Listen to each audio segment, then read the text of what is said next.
Oi, queridos, estamos aqui para mais uma aula de geografia e hoje nós vamos falar sobre um tema novo, né?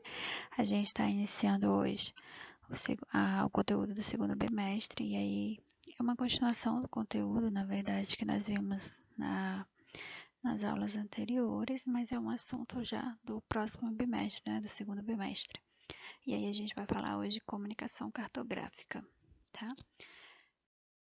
A gente começa então vendo o conceito de comunicação cartográfica. A cartografia é um conjunto de técnicas e conhecimentos científicos que resultam na representação do espaço por meio de cartas, por meio de croquis, por meio de esboços e por meio de mapas, tá? E outras formas mais. Seguinte, tudo isso aqui que a gente está vendo são formas de representação do espaço, tá? São formas de a gente perceber o espaço à nossa volta, da forma de a gente descrever o espaço. A comunicação cartográfica, a cartografia, ela é usada geralmente por um profissional chamado cartógrafo, e ele se preocupa em descrever o espaço onde nós estamos situados, né? Quase tudo que a gente conhece hoje em dia já é cartografado, já existe um mapa sobre quase todo o território do nosso planeta, tá? E assim, o mapeamento de um território é um sistema de coleta e registro de informação que resulta, portanto, no conhecimento do território, né? Para que a gente quer tudo isso? Para que a gente quer mapa? Para que a gente quer esposo? Para a gente conhecer o território sobre o qual nós vivemos, nós atuamos, e esses mapas e todos esses elementos cartográficos, eles servem para a gente avaliar fenômenos naturais ou fenômenos antrópicos, tá? São modos de avaliação. Vocês frequentemente devem ver mapas aí em jornais, por exemplo, quando vai mostrar meteorologia. Você já deve ter ouvido falar de uma ferramenta chamada Google Maps, também que serve como localização, é usada em sistemas de segurança e tudo mais, tá? Bom, dentro dessa temática da comunicação cartográfica, a gente começa estudando as projeções cartográficas. As projeções cartográficas, elas representam visões do mundo e podem expressar estratégias e objetivos políticos, militares, econômicos, entre outros, tá? Seguinte, todo mapa ele apresenta alguma distorção. É impossível você desenhar um mapa e ele ficar igualzinho um território, tá? Uma vez que se representa no plano uma realidade no terreno curvo, né? Você desenha um terreno que é curvo em um mapa que geralmente é desenhado no papel, então é impossível ele sair igualzinho ele é na realidade, tá? O objetivo principal de um mapa é fazer a representação do espaço. Para isso, é necessário selecionar as informações para facilitar o seu manuseio. Existem várias possibilidades de se projetar a realidade do terreno no plano bidimensional de um papel. E aí a gente vai ver agora algumas dessas projeções, dessas representações no papel. Tá? Nós vamos ver 5 delas. Primeiro nós vamos ver as projeções conformes, depois as projeções equivalentes, as projeções equidistantes, as cônicas e a projeção de Petris, tá? A gente vai ver basicamente as características gerais, as diferenças entre elas, nos próximos slides. Começamos então pelas projeções conformes, tá? As projeções conformes, elas conservam as formas terrestres, tá? Aqui a forma, o contorno, ele permanece igual, só que ela vai distorcer a área. O que é a área? É o tamanho de um território, né? Se a gente olhar para essa projeção aqui, a gente vai imaginar um Brasil muito menor, por exemplo, que os Estados Unidos. E a gente sabe que isso não acontece na realidade. O desenho, o contorno está idêntico, porém a área está muito distorcida, tá? Existem países aqui que são até menores do que o Brasil, que estão aqui postos para a gente como bem maiores. O que é isso? Isso é a conservação da forma e a distorção da área, tá?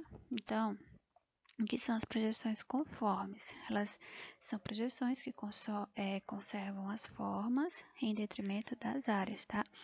Um exemplo dessa projeção é a projeção de Mercator, que foi usada já desde o século XVI, nas grandes navegações, quando Portugal chegou aqui no Brasil, por exemplo, beleza? Seguindo, nós vamos falar agora das projeções equivalentes. Elas são basicamente o contrário das conformes, tá? Aqui nas equivalentes, nós temos as áreas idênticas, tá? A proporção de área aqui, o tamanho desses países, desses continentes, ele é real. Porém, as formas, elas serão distorcidas, tá? Nós vamos ver, por exemplo, aqui, país muito esticadinho, muito diferente, um desenho diferente daquilo que é o território na realidade, tá? Então, a equivalente, ela é o contrário da conforme. Enquanto a conforme, ela mantém a forma e distorce a área, aqui nós temos a área idêntica, porém é distorcido a forma, beleza? Nas projeções equidistantes, nós vamos ter, nessas projeções, são distorcidas tanto a área como a forma, tá? Aqui na equidistante a gente tem a distorção tanto da área quanto da forma. A área não é equivalente e nem a forma também é, tá? Entretanto, a gente mantém com precisão as direções e as distâncias a partir do centro de projeção, tá? Aqui no meio tem o centro de projeção e a distância e o direcionamento desses países, continentes, ele permanece idêntico ao que é na realidade, tá?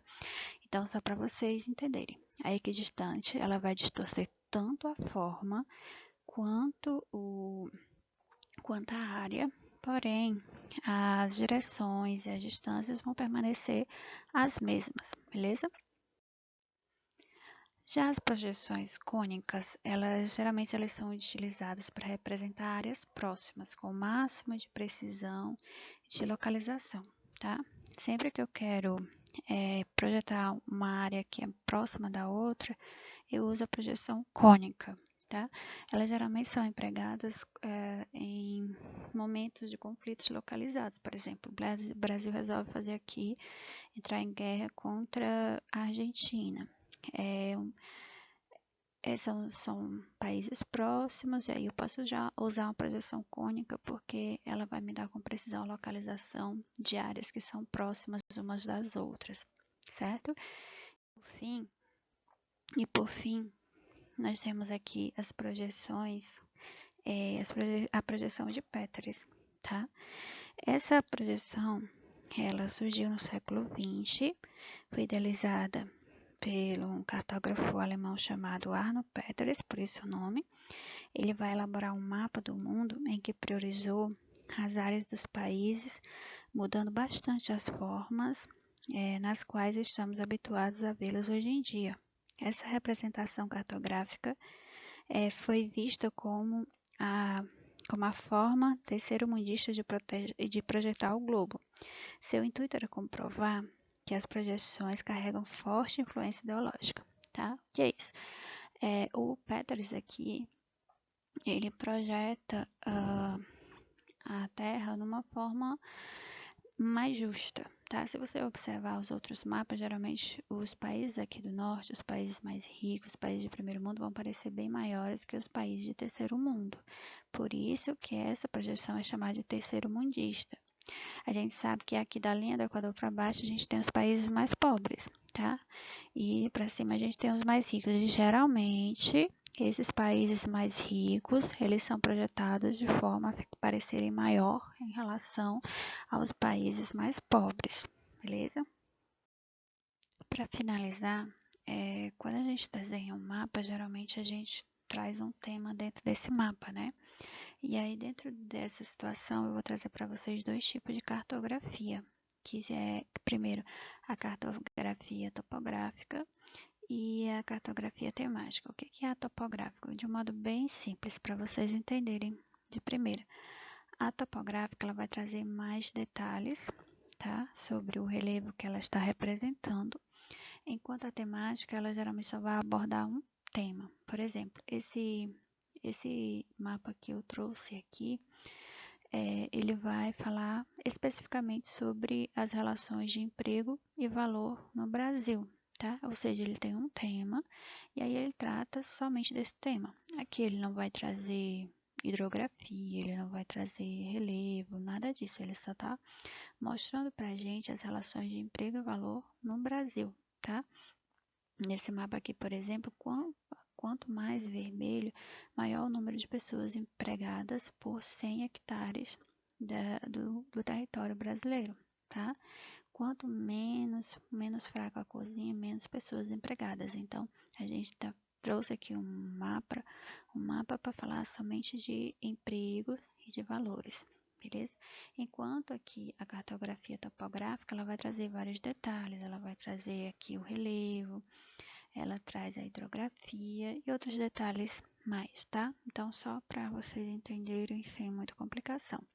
A topográfica ela traz mais detalhes, enquanto a temática ela trata somente de um tema, beleza? É isso, gente. A nossa aula hoje é só isso. E aí, em caso de dúvidas, já sabem, podem me procurar.